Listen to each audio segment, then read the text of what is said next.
বরিশাল যাওয়ার পথে প্রধানমন্ত্রীর গাড়ি বহরে ইট নিক্ষেপ। চলুন সবাই ভিডিওটা দেখি এবং সর্বোচ্চ শেয়ার করে দিবেন।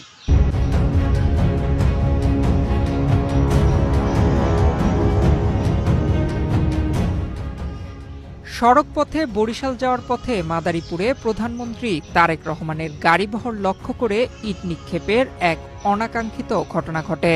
১৩ জুলাই সোমবার সকাল ৮টা ৪৬ মাদারীপুরের সাধুর ব্রিজ এলাকা অতিক্রম করার সময় এই ঘটনা ঘটে।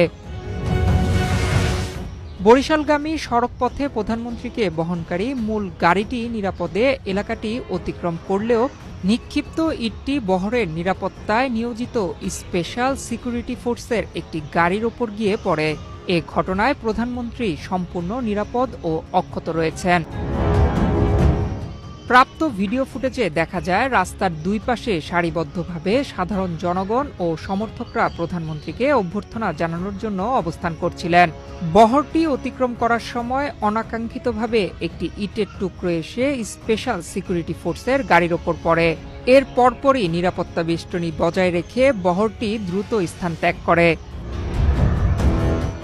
ঘটনার পরপরই আইনশৃঙ্খলা বাহিনী ও স্থানীয় প্রশাসন ইট নিক্ষেপকারীকে শনাক্ত ও গ্রেফতারের জন্য অভিযান শুরু করেছে।